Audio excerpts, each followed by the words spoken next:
numbers, but the one that we do have to pull is mask wearing. And I know that most of you are wearing masks, but we need for everybody to wear masks, inside, outside. It's pretty much the only lever to pull, short of pulling back on business openings. So let me give you what the numbers are. As of yesterday, the city of St. Louis had 71 new cases. The day before it was 44, 64, going back here, 83, 63. So still high, still higher than we want it to be. We had 250 people in the hospital yesterday in the region with confirmed COVID cases. Again, that's on the high end of where we've been here. 55 people in ICU, 29 people on ventilators, all with confirmed cases. Now, one of the things that we're really watching is how many people are admitted to the hospital each day. Yesterday, that number, which it's a 2-day lag, so yesterday was Tuesday, so on Sunday, there were 35 people admitted to the hospital, on Saturday, 41. And we won't know for a little while today what the number was for 2 days ago. So our average number of people being admitted to the hospital, 7-day rolling average, right now is 36 people in the region. Talking specifically, though, about City of St. Louis cases, there's a statistic that I think is an interesting one, and that is since July 1st, so 3 weeks, the 61.5% of the people who have had positive cases in the last 3 weeks have been under 40. So 40% over 40, 61% under 40. So that's what we're trying to work through right now.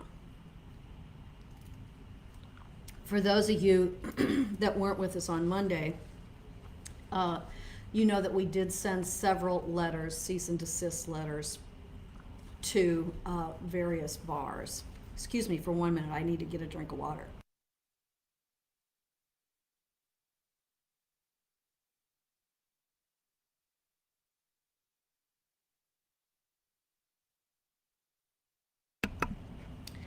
Sorry. So the moral of the story, I just had I'll give a little plug here, a big Gus's pretzel with a bunch of salt on it. So it's giving me a little trouble here. So anyway, 61.5% of the people in the last 3 weeks have been under 40 that have been diagnosed or tested positive for COVID. So we know that young people are sometimes feel invincible, but we also know that when they are positive, they can spread it to older people. So very important that everybody be wearing a mask everywhere. We're going to post, and maybe we just did, the pandemic task force charts for the last couple of days. This is one that'll go up, and this shows you COVID hospital admissions. And you don't have to read it, you just have to see the swoop here of admissions going up. So wear a mask, socially distance, so that we can send this trend back in the other way. We've only had a mandatory mask order in St. Louis City and County for 2.5 weeks now. So there is no mandatory mask order in our surrounding counties, though, and we're a very fluid society. So if everyone would just wear a mask, we are hopeful that here we are 2.5 weeks in, that maybe we'll begin to see a downward turn based on the effect of having everyone wear masks for the last 2.5 weeks or so. So we're still working on that, and we need your help to do that. That's COVID. Let me talk about a couple of other things. 2 things. One is virtual court. So for the municipal court in the city of St. Louis, you can now have your have a virtual court session over the internet.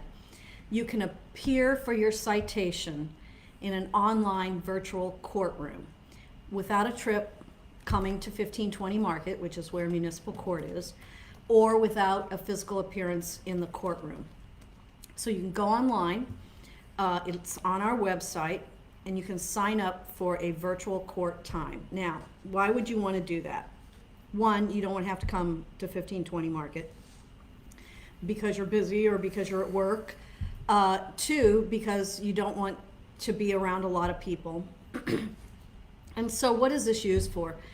I guess this would be used for, let's say you got a speeding ticket. I hope you didn't, but we've all had them, right? But you want a court date about it. You would use that would be a municipal court violation, and you would use this virtual court session. So this is pretty easy. We're just beginning it, but you can sign up for virtual court. You can also pay if you want to pay your fine. And again, sorry, but you know, we know these things happen. You can also do that virtually as well. And this is a real, this is a credit to our municipal courts here to have implemented this under pretty quick conditions because of COVID. And so, you know, if there's anything good to come out of COVID, maybe it is some of the new methods of doing things that we're all being forced or have been forced into doing. And sometimes, you know, that's the mother of invention, having to do these things. So virtual court for municipal court issues. And again, sorry if you got a speeding ticket or other sort. All right, the last thing before I take questions is to talk about mail-in and absentee ballots. So today, the reason we're talking about this today is at 5 o'clock today is the deadline for having your application into the election board. This is all over the state of Missouri, by the way, not just the city of St. Louis. You have to have your application there by 5 o'clock today. So you got about 3 hours, not quite 3 hours left. You can't mail it at this point because obviously it won't get there. But if you want to put in an application for a mail-in ballot or for an absentee ballot, the deadline's today at 5 o'clock. So let me tell you just a little bit of stuff that you might need to know about that. If you apply for a mail-in ballot, then they'll mail it to your house and you must mail it back through the U.S. mail. And the mail-in ballot has to be notarized. Now, an absentee ballot, and this is a little confusing, many people are eligible for an absentee ballot without a notary.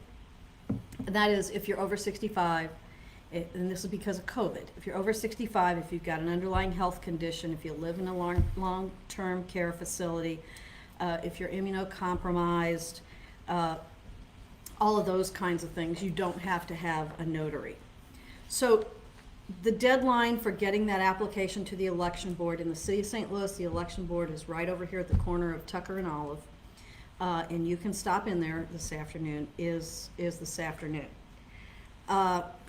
Last thing I want to say about that is that you can vote absentee in person at the election board up until the day before the election, which the election's August the 4th.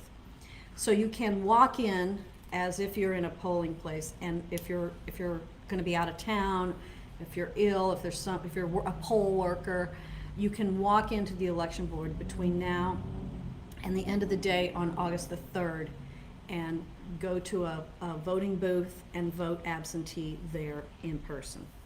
So we'll talk more about that as the next couple of weeks go by, but election day is 2 weeks from yesterday.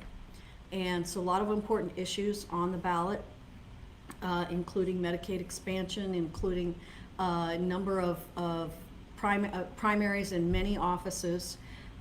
So don't miss your opportunity to vote. I mean, that's how we resolve our differences in this country, and that is we do it at the ballot box. So don't miss your opportunity to do that.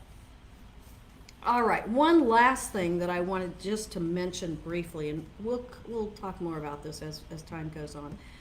But a few of the things that we're working on here in the mayor's office and with the Department of Human Services and the Health Department, et cetera, are, I told you a few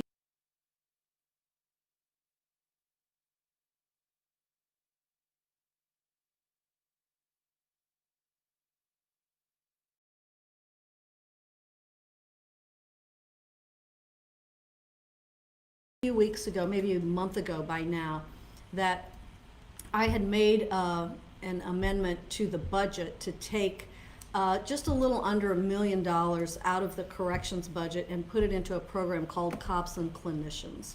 Cops and Clinicians means that you use mental health worker, social worker, to go with or to follow up with individuals who have 911 calls where normally our police officers would respond to and still respond to, but they really aren't situations of a crime, and they're not situations where someone needs to be taken to the hospital. There's situations where people need social workers, need mental health workers, need referrals to treatment programs. And so we are working right now to launch, we've done 2 pilot programs on cops and clinicians, easy for me to say. We've done 2 pilot programs last year, and so we're getting ready to launch this as a permanent program for this year. So you'll hear more about that later. It's just something that we're working on. There was a meeting on it this morning. I wanted to bring you up to date on it because I do think it's really important that we recognize that not every call to 911 requires a police officer response. And so we're really working to try to figure out that diversion and to figure out what professional is the best to help that individual who's in crisis, because you only call 911 if you're in crisis. And so what professional is the best professional to help meet the needs of that resident at that time? So we're working forward on that. Okay. Questions? I'm looking here to see if I forgot to talk about anything, but I'm sure there'll be a question if I did. We have a couple of elections-related questions since you brought it up today. Erica is asking Mayor, she has family members high risk of COVID, like respiratory issues, over the age of 65. Did you mention, her question is, does that qualify as a reason to get a mail-in ballot without a notary? It does. It's an absentee ballot that you would get, and you would not have to have a notary. But you do have to have the application for the absentee ballot into the election board by 5 o'clock. So if you can't do that, if you can't take your application there, then you can go to the election board, take your loved one and take them to the election board and let them vote absentee there. The other election-related question comes from Kyle today, Mayor. Do you happen to know if, because of COVID-19 or any other reason, if we've had to reduce the number of polling places to ensure the safety of people? Thanks for that question. And that reminds me, I wanted to say this and I forgot about it. So Kyle, there are now 99, let's just call it 100, but there's 99 polling places in the city of St. Louis, separate physical locations. And there's always some that move around a little bit, and you'll get that on the card that you get from the election board as to where your polling place is. Most of them stay the same. But tomorrow, the election board is doing a demonstration for the media about what it will be like, what will in-person voting be like on August the 4th. And so we're hopeful that the news media will all cover that tomorrow so that it can be available to everybody. But essentially it's a demonstration. So what happens when you walk through the door, you register. If you don't have a mask on, you'll be given a mask. You'll be offered hand sanitizer. That's the first step. Then the second step is everybody's got to be wearing a mask. I think I said that. But you got to wear a mask. You got to wear it the whole time you're in there voting. Where you would actually go to vote how you would put the ballot in the ballot box, or if it were electronic voting. So it's just all of the steps that the election board is taking to make sure that everyone can vote safely on August the 4th and be safe with regard to COVID. So there's 99 polling places. As you probably know, some polling places have more than one precinct that votes there. So, you know, precinct 10 might vote over here and precinct 11 over here, but still it's at one physical location. And so the election board is prepared for that. It's possible it may take a little bit longer, just because, you know, you're going to have a mask and do all that sort of thing. So. Two more COVID-19 related questions, Mayor. Becca is asking whether the city can or is at least considering reopening playgrounds. She points out that there are a lot of cognitive and physical benefits associated with playing on playgrounds. Is that Becca? Becca. Becca, you're right. There are a lot of cognitive and physical benefits to playing on a playground. But we are not thinking of opening them right now. You saw the map a little, or the chart a little earlier showing the number of cases going up. We do think it's really important that kids get out and run around, and but we don't think right now that it's a very good idea for them to be playing on playground equipment, because it's not possible to clean it between kids, and you know kids, I mean, they're gonna lick the playground equipment, you know. And so we think that while playgrounds are really important, it's just not the time for it right now. Is the city of St. Louis considering any further restrictions because of the increase in cases and hospitalizations? Well, we're always considering that. We're always looking at it. That's why we look at these numbers every day. That's why we talk about these numbers every day.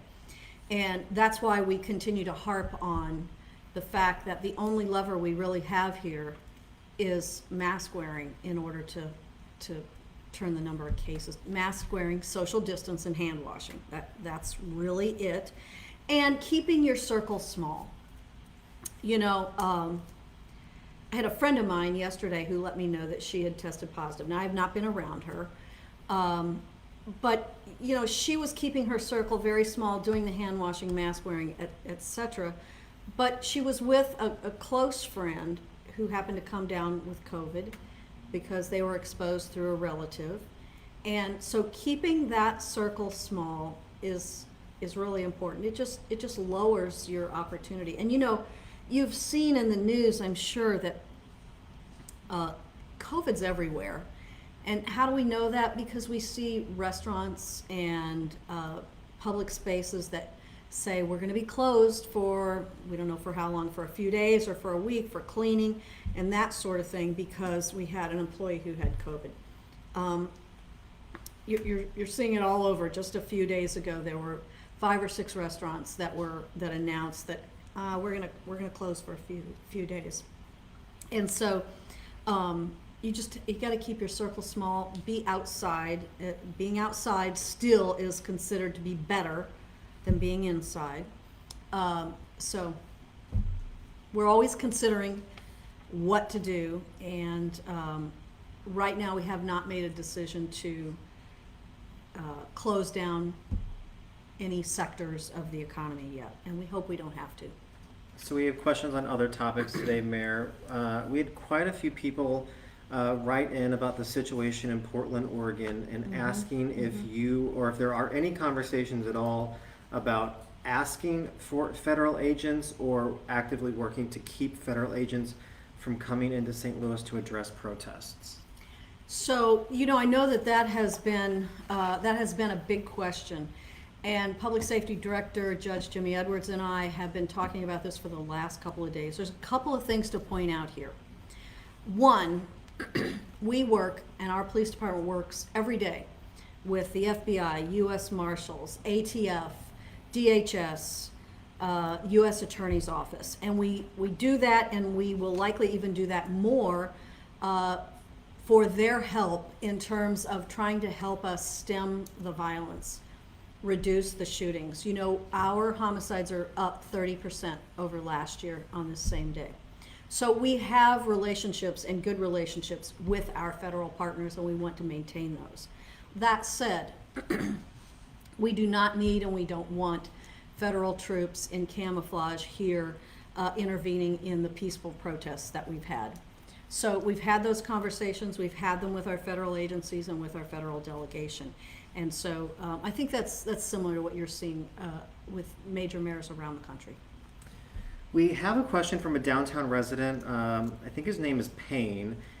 He lives at 4th and Spruce on the topic of crime, since you brought it up, Mayor. He says he's never seen so much street racing, gunshots, fireworks, drag racing, cars broken into in between the hours of 10 p.m. and 4 a.m. Wants to know what residents and police can do to try and stop this kind of activity. So 4th and Spruce, I know right where that is. And we've made some changes there with regard to narrowing down the street, 4th Street in particular, which is a northbound street. Broadway is 5th, and it's a southbound street. But as you probably know, since you live there, we've made some changes in the streets.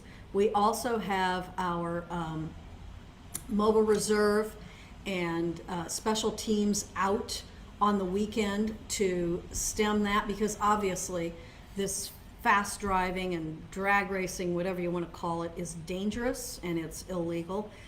We have towed some cars, we have made some arrests, we will continue to do that in order to stem this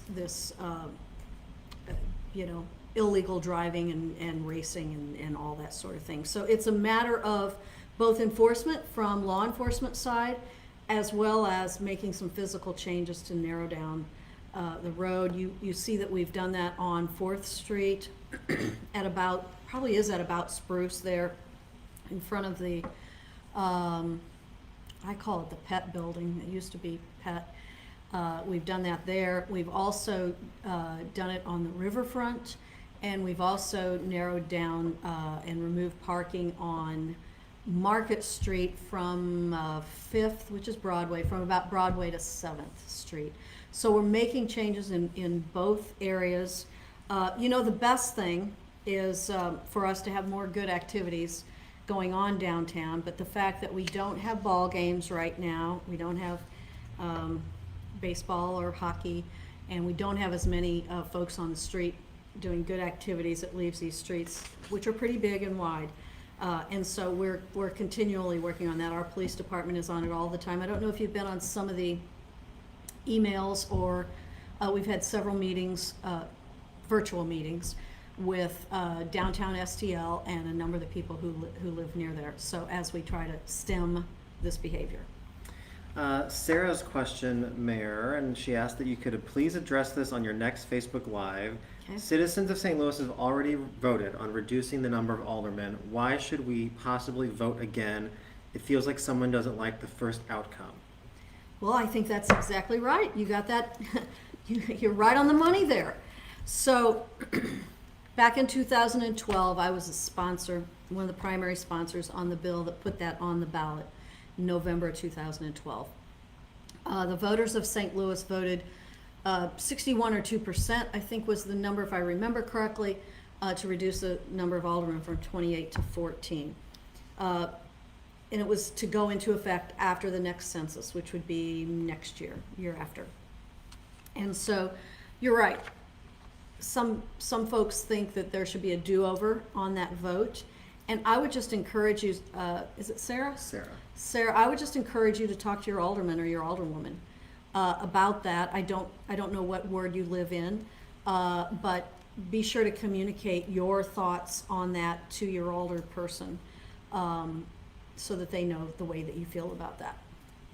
Tish is watching, Mayor, and says, "Hi, Mayor Krewson, do you have any updates on Cure Violence? Thank you." Yeah, hi Tish. So Cure Violence, one location is up and running full steam, and that is Wells Goodfellow, Hamilton Heights. The other 2 locations have been awarded. Dutchtown has been awarded to Employment Connections. That was just about a week or 10 days ago. So they are in the process of hiring and beginning training. It should be up and running in early August. And then the 3rd location, which is in Walnut Park, was awarded to the Urban League And again, they are hiring, they'll begin training and get up and running in early August. We did get a question submitted about school in the fall. Mhm. SLPS has announced their three-pronged approach for going back. Mhm. Do all public school students have to go back to physical school? I think this person means like physically in the building. In person. I don't believe that they do. So I know SLPS announced yesterday or the day before that there would be a combination of in-person and virtual learning available to students, and of course that really means to parents who have to make these very difficult decisions. I believe what they announced is that they were hoping that school would start on the 24th of August. That's over a month away. And I would just say to parents that, one, stay in touch with your school, stay in touch with the Board of Education website, and be prepared maybe for changes. I know there are discussions in many school districts. They're trying their best to put out the best information they know today or yesterday to parents, because parents want to know, and frankly they deserve to know.